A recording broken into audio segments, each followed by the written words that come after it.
Bonjour, donc dans une première partie, on va regarder un petit peu Maven. Alors pourquoi Maven? Parce que c'est un historique des problématiques de build, de gestion de dépendance.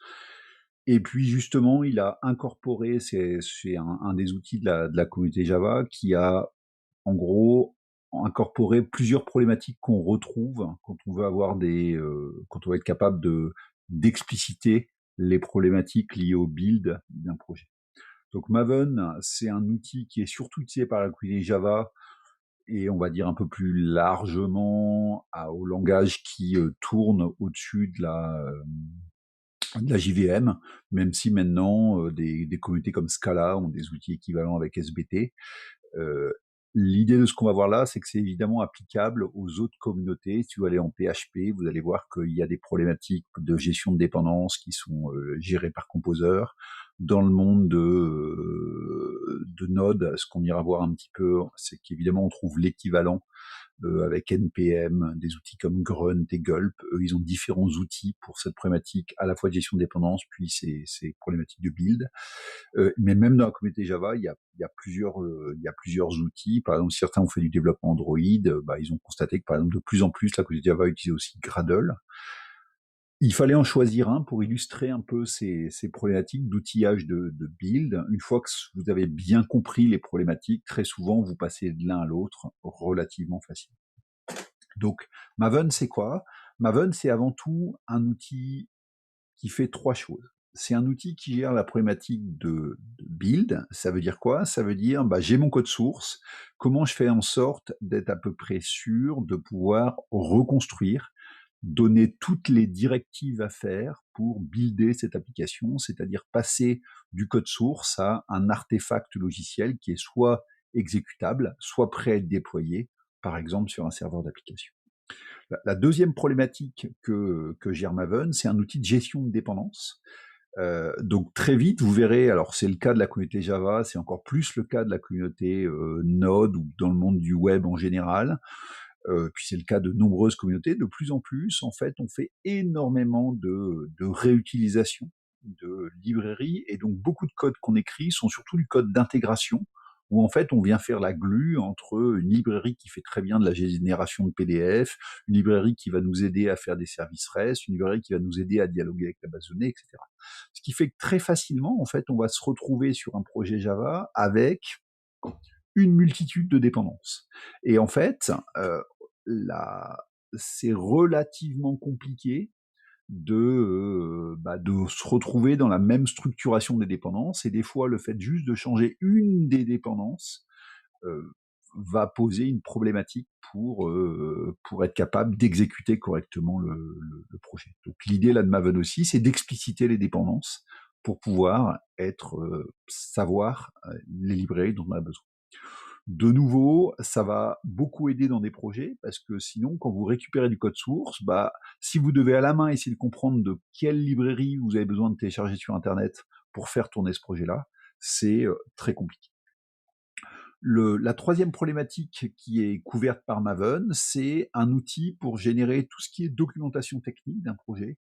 Pour être transparent, on l'utilise de moins en moins, cette partie-là, parce qu'on a on a d'autres outils maintenant qui font ça. Mais au départ, Maven voulait aussi dire toute la génération de documentation, le reporting lié au nombre de commits, etc. Il faut un orchestrateur qui va un peu générer toute cette documentation technique et ce reporting lié au projet. Et donc Maven avait aussi pour but d'être cet orchestrateur de génération de documentation. On l'utilise un peu moins pour ça. Quelle était la problématique derrière ça? Le but, c'est de se dire, je vais systématiquement travailler de la même façon pour gérer mes builds, ma documentation, mon reporting, ma gestion de dépendance, mon lien avec mon gestionnaire de sources, la façon dont je fais mes releases, etc. Quel que soit le projet, je vais appliquer les mêmes patterns. Et donc le gros avantage, c'est que quand je vais arriver sur un nouveau projet, je m'y retrouve assez facilement. L'objectif principal, c'est de rendre ce processus de développement complètement transparent au développeur. Transparent, ça veut dire qu'il va pouvoir le comprendre facilement. Il n'y a rien de pire, ça a peut-être été le cas pour certains apprentis qui ont démarré là aussi la semaine dernière, c'est qu'on leur dit ok, va voir le repos de source, il est là, et puis installe tout ça sur ton PC pour être prêt à développer. Et en fait, on peut y passer des nuits et des nuits si on n'a pas un outil qui va nous aider à builder le logiciel. Des fois, ça pose un vrai problème.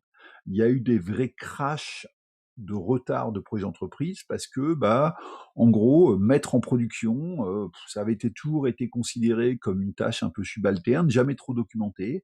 Il y avait une personne dans l'équipe qui savait bien le faire, et puis le jour où cette personne la part, on se rend compte qu'on est incapable de refaire cette mise en production correctement. Donc il va nous falloir quelque chose qui rend ce process de build complètement visible, transparent, reproductible. Ça va aussi nous permettre, puisqu'on est capable de le reproduire, ce build facilement, de pouvoir évidemment plus facilement suivre les statuts du projet parce que ça deviendra simple de laisser une machine tourner qui vient régulièrement faire un check-out du projet et puis lancer ses commandes de build pour vérifier qu'on est toujours capable de builder ce projet. Ça va nous permettre de réduire le temps pour qu'un nouveau développeur soit apte à travailler sur le projet. Les IDE vont s'adapter à cette description de projet fournie par Maven, Gradle ou autre pour se configurer correctement rapidement. Et donc ça aussi, ça va permettre que un développeur qui arrive sur le projet soit efficace rapidement. Il va vite retrouver ses billes, vite comprendre les librairies qui sont utilisées dans le projet, vite comprendre les différentes étapes de build qui sont faites pour être capable d'exécuter un module logiciel particulier. Le fait que ce soit le même type d'outil, quel que soit le projet, aide aussi à cette compréhension-là. On va éviter des problématiques qui sont aussi classiques, qui consistent à dire « Ah, ça marche sur ma machine et puis ça marche pas sur la machine en production ». Pourquoi ? Parce qu'on avait une version d'une dépendance Java qui n'est pas exactement la même. Alors on va voir que là-dessus, Maven n'a pas répondu à tous les problèmes, parce que ces problématiques d'incohérence, de configuration entre, par exemple, une phase de développement, une phase de pré-prod, une phase de prod, c'est une problématique qui est encore là souvent. Et en fait, Maven n'a pas résolu tous les problèmes, et on va voir par exemple que Docker va venir nous aider sur ce genre de problématique.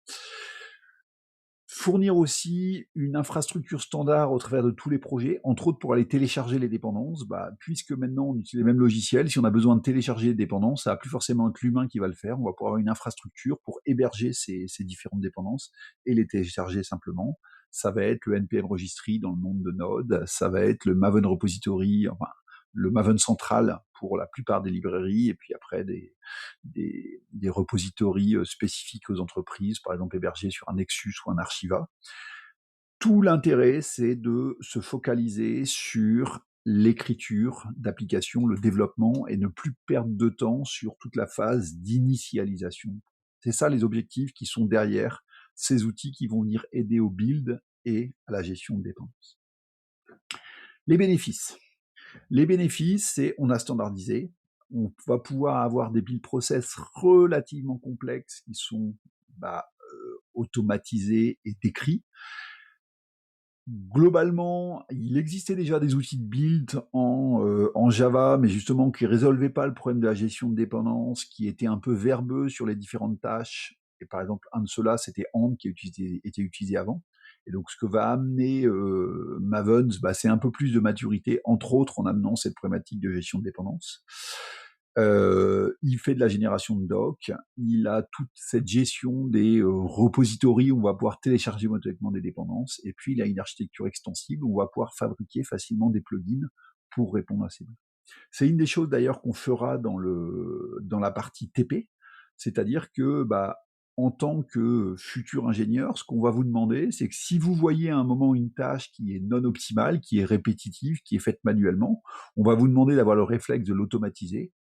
Et ce que je vais vous montrer, c'est qu'en fait, rajouter un plugin à Maven pour automatiser une tâche de build qui n'était pas prévue, ça se fait très facilement, ça vous fera un petit rappel d'ACO la dernière, ça revient globalement à implémenter un pattern commande, et donc avoir une méthode execute sur laquelle vous pouvez expliquer le traitement que vous souhaitez faire dans cette tâche-là.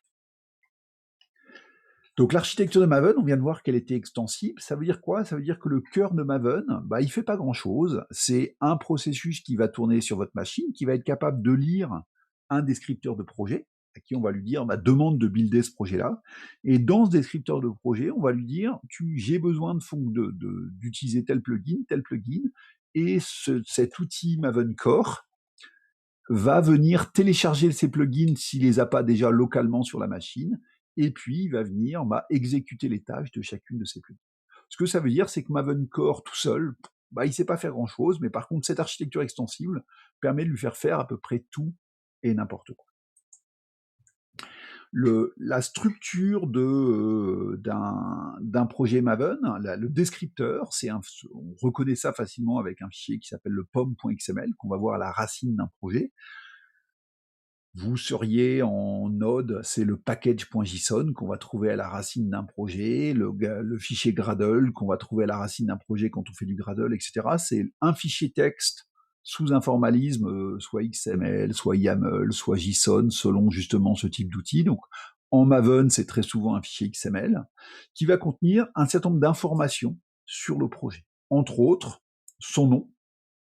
Donc en Maven, le nom, il est composé de 3 éléments. C'est un triplet qui contient le groupe ID, l'artifact ID, la version, et puis d'autres métadonnées comme la façon de gérer le packaging de l'application, ses dépendances, ses tâches de build à faire, etc. Et puis, pourquoi il s'appelle le Project Object Model? Parce qu'en fait, on peut utiliser de l'héritage au sein du pom.xml pour venir hériter d'autres éléments pour essayer de capitaliser, quand on a un projet un peu complexe, différentes informations au sein d'un fichier POM racine, par exemple. Le point qui est parfois complètement déroutant, mais qui est important à comprendre dans Maven, c'est le fait que Maven ait fait un choix de ce qu'on appelle Convention over Configuration. Qu'est-ce que ça veut dire? Ça veut dire que au départ, on peut mettre très très peu d'informations dans le pom.xml, et pourtant, Maven va être capable de compiler le code source, de compiler les tests, d'exécuter les tests. Alors pourquoi ça? Parce que il a fait un choix d'avoir un certain nombre de valeurs par défaut, du style, le code source Java va se trouver dans le répertoire source main Java. Les ressources, les images, etc. dans source main resources. Les filters, si on a des filters de servlet, elles vont se retrouver dans source main filter. Les fichiers de configuration dans source main config. Tout ce qui est web va se retrouver dans source main web app. Les tests dans source test Java, etc. Et donc au départ, c'est un peu frustrant parce que, en fait, des fois, on va avoir un projet qui marche pas, on comprend pas exactement pourquoi, et tout d'un coup, on va comprendre, on va dire, mais c'est simplement parce que ce fichier-là, il est pas au bon endroit. Et on va se dire, mais comment je pouvais le savoir? Eh ben oui, il y a en fait une sorte d'habitude, de convention, de où est-ce qu'on place les ressources, qu'est-ce qui va se passer pendant la compilation, et ça, ça va s'apprendre d'un point de vue habituel. Évidemment, tout ça peut se reconfigurer dans le pom.xml, donc on peut très bien décider qu'en fait les sources, moi je veux pas qu'elles soient en source main Java, mais qu'elles soient dans source. On a le droit de le faire, mais en fait on évite. Très souvent, on va suivre les conventions, parce que c'est relativement plus pratique. Le deuxième point, donc le premier point qui est important à prendre, c'était cette notion de conversion vers configuration. Le deuxième point qui est très important à comprendre, c'est qu'en gros, par défaut, le Maven va suivre un processus, une machine à état particulière où il va venir exécuter un certain nombre de tests. Quand on va lui dire, moi je veux faire par exemple un Maven install, il va d'abord faire un Maven generate source, un Maven compile, un Maven test, un Maven package, un Maven integration test et un Maven install. Si je fais juste le Maven test, il va venir faire Maven generate source, Maven compile, Maven test, etc. À chacune de ces étapes-là, qui sont des étapes un peu standards, on va pouvoir venir dans le pom.xml indiquer que l'on souhaite utiliser des plugins particulières. Dans la terminologie Maven, on appelle ça des mojos, pour faire des tâches particulières. Mais dès que je vais taper une commande Maven sur ces étapes de base, il va suivre le processus classique. C'est ce qu'on appelle les phases Maven, qui sont connues en particulier. Et donc, quand on va créer son propre plugin, on a dit c'est ce qu'on fera en TP, on va faire son propre mojo, on va venir faire un pattern commande et on va venir dire par défaut, en fait, si on utilise mon plugin, moi, cette tâche-là, elle s'exécute dès que je fais des tests. Elle s'exécute dès que le projet est compilé, etc. etc. Donc ça, c'était le deuxième point. Le troisième point à comprendre qui est important sur Maven, c'est cette notion de repository. Dès qu'on va chercher à utiliser une dépendance, on va pouvoir quand on va faire un Maven install, l'installer dans son repository local. Quand on va faire un Maven deploy, on va pouvoir venir la déployer sur un repository distant.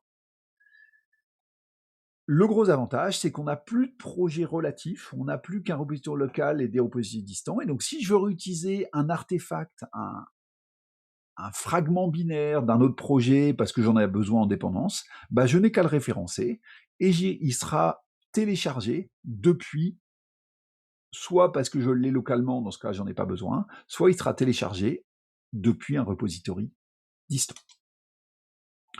On va pouvoir, dans le pom.xml, par défaut, dans l'histoire de l'œuf et la poule, bah, il y a ce qu'on appelle les repositories Maven centraux. Maven est capable de les contacter tout seul pour aller chercher les dépendances, mais on va pouvoir mettre des repositories particuliers d'entreprise, soit pour déployer nos propres artefacts, pour les mettre à disposition à d'autres développeurs d'entreprise, soit pour aller chercher des artefacts qui ont justement été développés par d'autres développeurs d'entreprise. Imaginons que dans l'entreprise, on ait une librairie maison pour la manipulation d'images. Et ben, je vais pouvoir en dépendre et ben, dans le pom.xml, je vais venir lui indiquer que j'ai un repository interne à l'entreprise, ce qui va me permettre que quand je mets cette dépendance à cette image, à cette librairie de gestion d'image, il va être capable d'aller la télécharger. On peut avoir plein de repositories distants comme ça. Donc, on a un certain nombre de repositories publics, les repos Maven centraux, qui vont être synchronisés. Et puis après, on va pouvoir avoir un certain nombre de repositories partenaires qui vont soit alimenter les repos Maven centraux, soit qui vont être ceux internes d'entreprise, où on va évidemment pas souhaiter publier après certains artefacts dessus. Alors, c'est quoi un repository distant quand on le contacte? En fait, c'est un bête serveur HTTP qui suit une structure particulière qui va faire que si j'ai besoin d'une dépendance sur org, codehouse, cargo, cargo API container, en version 07 snapshot, eh ben, il va venir faire une requête HTTP sur HTTP le repository /org /codehouse /cargo core API container /07 et avec le jar et le pom dont il a besoin, dont il a la capacité à récupérer. Donc c'est une structure qui est complètement hiérarchique, ça va permettre à Maven tout seul de calculer l'URL ou à les télécharger selon ce qu'on a mis dans les dépendances. On va pouvoir mettre soit des librairies, mais aussi des plugins Maven dans ces repositories distants. C'est ce qui va aussi permettre à Maven d'étendre par lui-même son comportement. Et puis, bah, dès qu'on va avoir un repos, une dépendance vers quelque chose qui est en snapshot, on y reviendra, et ben, il va être téléchargé au minimum une fois tous les 24 heures. On va venir faire un check, est-ce qu'il n'y a pas une nouvelle version qui est disponible. On pourra aussi venir chercher un certain nombre de métadatas qui sont contenus dans le pom.xml, par exemple, pour récupérer les propres dépendances de cette librairie-là, pour être capable d'aller les chercher aussi, parce que si cette librairie-là a elle-même des dépendances, bah, ça nous permettra d'aller les chercher. Comment est-ce qu'on déclare cette dépendance? Dans le pom.xml, on va venir rajouter quelque chose qui s'appelle justement cette partie dependencies, cette balise dependencies, dans laquelle on va pouvoir mettre un certain nombre de balises dependencies, où on va venir rajouter le groupe ID, l'artefact ID, la version, le scope.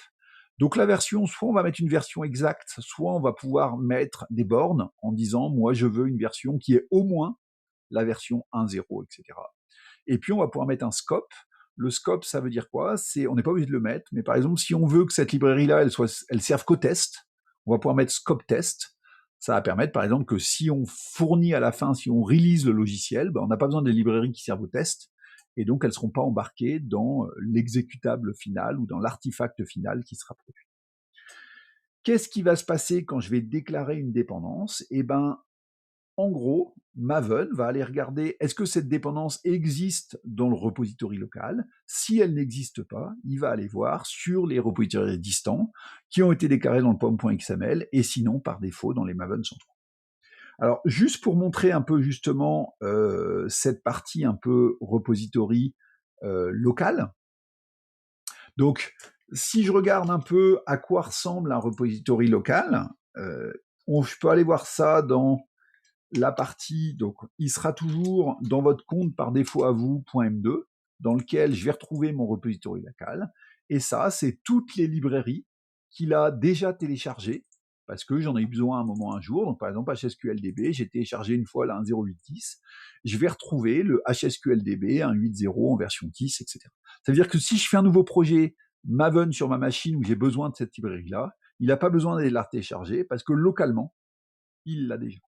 À l'inverse, si je lui demandais la version 1.8.0.11, bah, elle n'est pas là localement, donc il irait la chercher par derrière. Par défaut, toutes les dépendances sont transitives. Qu'est-ce que ça veut dire? Ça veut dire que quand je vais dire dans mon projet que j'ai besoin de la librairie C, ça va aussi aller télécharger toutes les dépendances de la librairie C. Évidemment, de temps en temps, ça va poser des problèmes parce que C va dépendre de la librairie D en version 3.4, puis B va dépendre de la librairie D aussi, mais en version 2.2. Et évidemment, je vais avoir des clashs parce que B ne fonctionne pas avec cette version-là, C ne fonctionne pas avec l'autre, et à la fin, moi, j'en ai qu'une seule dans mon ClassPass quand mon projet y tourne. Donc, c'est pas parce qu'on utilise Maven qu'on n'aura plus de problème de gestion de ClassPass, etc. Ça peut encore arriver. D'où le fait que de temps en temps, on va venir exclure des sous-dépendances en sachant très bien qu'on n'en a pas besoin parce qu'on va venir gérer ça à la main autrement. Dès que vous avez une dépendance, par exemple, vers une version stable, comme tout à l'heure HSQLDB en version 1.8.0.10, une fois que je vais l'avoir téléchargé localement, plus jamais il va aller réinterroger le serveur distant pour savoir si j'ai une nouvelle version disponible. À l'inverse, dès que je dépends d'une version qui est... Pour les numéros de version Maven, on met ce qu'on veut. On peut mettre des... Souvent, on met 3 numéros, 1.8.3 par exemple, mais c'est pas du tout obligatoire. On peut mettre version 2, ça reste en l'appelant V2, ça reste un champ texte où on met ce qu'on veut. Le seul point qui a une sémantique importante, c'est le tiret snapshot, parce que veut dire le tiret snapshot? Il veut dire qu'au moins une fois par 24 heures, Maven, si on redemande un build, ira interroger un repos distant pour voir s'il n'y a pas cette même version snapshot avec une version horodatée plus récente, et dans ce cas-là, il ira la télécharger. Donc on va dépendre de version snapshot quand justement on dépend d'une librairie qui elle-même est en développement actif au sein de l'entreprise. Par contre, le risque d'une version, de dépendre d'une version snapshot, c'est qu'évidemment, si elle continue à évoluer, bah, on peut avoir un build qui devient instable, parce qu'en fait, une fois, ça a été capable de builder par rapport à une version, et puis cette version a continué à évoluer, et puis bah, je suis incapable de rebuilder mon projet. Donc on se sert des versions snapshot, principalement pour des dépendances sur lesquelles on maîtrise pas mal ce qu'on fait. Sinon, on a tendance à aller chercher la partie des versions stables. Par défaut, c'est tous les jours. Il peut arriver certaines fois qu'on ait besoin d'installer à la main des jars, donc des librairies, dans son repository local. Ça arrive de temps en temps, par exemple, parce qu'on nous a fourni une dépendance spécifique juste en nous passant le jar, qui n'utilisait pas Maven. Dans ce cas-là, on a aussi la capacité à l'installer à la main avec une commande Maven. Les grandes commandes, les grandes commandes qu'on peut faire sur un projet Maven, c'est Maven Clean. Qu'est-ce que fait Maven Clean? Il va venir détruire tous les résidus de compilation précédents, les rapports précédents, etc. Ce qu'il faut savoir, c'est que tous ces résidus, par défaut, sont mis dans un répertoire qui s'appelle Target. Et donc, quand on fait un Maven Clean, tout ce qu'il va faire, c'est qu'il va supprimer ce répertoire Target. Et puis après, on a les commandes dont on parlait tout à l'heure, Maven Validate, vérifier que tout va bien, compiler les tests, le packaging, passer les tests d'intégration, Maven install, on va venir l'installer dans le repos local, Maven deploy pour déployer sur par exemple un Nexus ou un Arctic Factory. La deuxième problématique qu'on peut faire, on avait vu avec Maven, outre le build, c'est de la génération de doc. Et donc par exemple, on peut appeler la commande Maven Site pour générer de la documentation. Et on va pouvoir mettre un certain nombre de plugins pour générer la Javadoc, générer des reports d'activité du projet, etc. Donc vous verrez que dans la partie TP, c'est la première chose qu'on fait, pas mal, de générer des rapports. Il passait pas trop de temps, je vous ai dit, c'est pas la tâche la plus utile pour Maven, la plus classique pour laquelle on utilise Maven. Bon, pour ceux qui n'ont jamais utilisé Maven, passez assez rapidement cette partie Maven Site, elle n'a pas un intérêt si énorme que ça. Avec ce party reporting, on peut évidemment générer de la doc, des diagrammes, on peut internationaliser cette partie doc, internationaliser les parties projets techniques, etc., etc. Avec Maven, en fait, on peut créer des fichiers jar, mais aussi des fichiers WAR qui sont prêts à déployer sur un conteneur de servlet, par exemple, ce que vous avez fait l'année dernière. Mais on peut aussi créer, on a des plugins, par exemple, pour créer des points deb, pour être prêts à être déployés au sein d'une distribution Debian, etc., etc.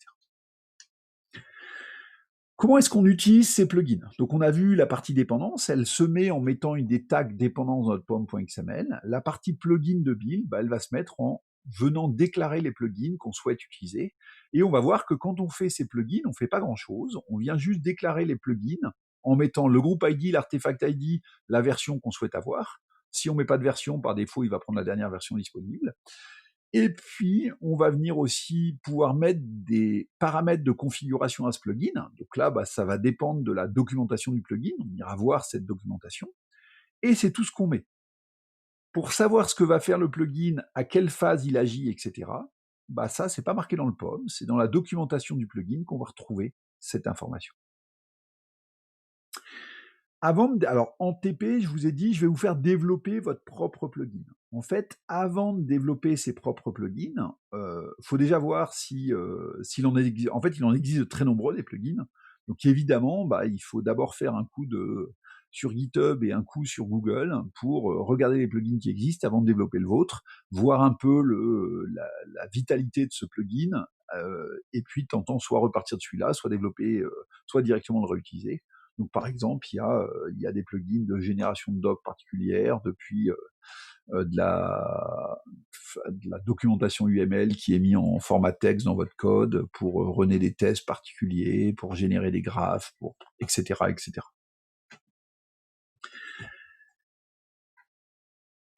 La notion suivante que je veux aborder sur Maven, c'est cette notion d'archétype. Un archétype, c'est en gros un squelette de génération de projets Maven pour une technologie particulière. Donc, ce qui est pratique avec les archétypes, c'est que ça va vous permettre, imaginons que vous souhaitez faire un projet dans une techno particulière, je ne sais pas, du Spring Boot, du GWT, etc., etc. Vous allez pouvoir rechercher s'il n'existe pas un archétype, et s'il y a un archétype, ça va vous permettre de démarrer ce projet-là avec une sorte d'exemple Hello World qui fonctionne, le pom.xml bien généré avec les bonnes dépendances, etc. Exactement comme sous Eclipse, vous pouviez faire New Java Project, vous pouviez faire, New Python Project, etc. Là, c'est le même principe. Vous allez pouvoir démarrer un nouveau projet Spring, démarrer un nouveau projet JWT, démarrer un nouveau projet avec un exemple de serialisateur JSON, etc. Et puis, vous avez quelque chose qui démarre directement. Donc, de nouveau, cette notion d'archétype, elle est pratique quand vous avez à découvrir une nouvelle technologie. Allez voir s'il n'existe pas un archétype qui vous permette d'initialiser correctement ce projet-là. Pourquoi est-ce que Maven est intéressant? Et Maven, et pourquoi, d'un sens plus large, généraliser toujours, les autres outils de gestion de dépendance et de build, pourquoi c'est devenu indispensable dans tous les projets? On a dit la standardisation, la capacité à faire du reuse. Comme on fait de plus en plus de reuse, la problématique de gestion de dépendance est devenue très importante. Cette notion de gestion de build avec un cycle de vie à peu près clair. D'abord, je vais compiler, puis je vais runner les tests, etc., etc. Un repository d'artefacts extrêmement large. Donc, si je vais voir sur Maven, par exemple, si je fais Maven repository, si je vais donc sur Maven repository, on est à plus de, donc là c'est le nombre d'artefacts indexés, on est à plus de 17 millions d'artefacts indexés. Qu'est-ce que ça veut dire derrière ça? Ça veut dire que pour beaucoup de librairies, vous pourrez les utiliser directement. Imaginons qu'on ait envie de faire du PDF, il y a une librairie qui s'appelle eText, et hop, on va la trouver, super, j'ai eText Core. Si je veux l'utiliser, je peux choisir ma version, je mets ça dans mon pom.xml et je réutilise directement cette version. Donc ça, c'est très pratique. La plupart des IDE modernes s'intègrent très bien avec Maven. Le seul qui est encore un peu à la traîne, pour être transparent, c'est Eclipse, qui veut toujours être capable de faire la même chose que Maven, mais sans laisser Maven faire le boulot, donc on peut de temps en temps avoir des petits problèmes. En fait, on s'en sort, il suffit de dire à Eclipse, assez régulièrement, en fait, relie le POM et fait confiance au POM, parce qu'en fait, des fois, la synchronisation entre Eclipse et le POM.xml n'est pas la bonne. On a une structure de directory qui est toujours la même, on s'y retrouve donc facilement dans les projets. On a là aussi une structure de projet, de build qui est toujours la même. On peut utiliser des repositories distants pour partager les librairies au sein d'un projet. Ça pousse à avoir des très bonnes pratiques au sein d'une équipe, et on verra, le fait d'avoir standardisé ce process de build, ça va beaucoup nous simplifier la vie, entre autres quand on va vouloir mettre en place une intégration continue. Ça va aussi nous permettre de faire des projets multimodules pour avoir des projets qui sont plus modulaires relativement facilement, etc. Donc tout ça fait que c'est devenu complètement standard dans les projets Java d'utiliser des outils comme Maven et Gradle, dans les projets Node d'utiliser des outils comme NPM ou Yarn, dans les projets PHP d'utiliser des outils comme Composer. Voilà, on travaille de manière classique comme ça. Alors, depuis déjà quelques années, on est passé à Maven 3, donc juste pour vous montrer un peu les changements, si de temps en temps. Alors pourquoi je montre ça? Parce que régulièrement, on a encore des fois des gens qui ont travaillé en TMA sur des projets avec des technos un peu vieillissantes. Et donc, ils se retrouvent avec des projets Maven 2, donc j'aime bien leur remontrer un peu la différence. Il n'y a pas eu d'immenses changements. Les limites de Maven 2, c'était quoi? Donc c'était un projet qui existait depuis 2005, qui avait un peu vieilli, et un des premiers problèmes qu'il y avait, c'était un problème en son cœur. C'est-à-dire que l'implémentation même de Maven n'était pas très modulaire, et donc ils ont pas mal retravaillé pour rendre le code de Maven lui-même plus modulaire, utiliser de l'injection de dépendance, etc.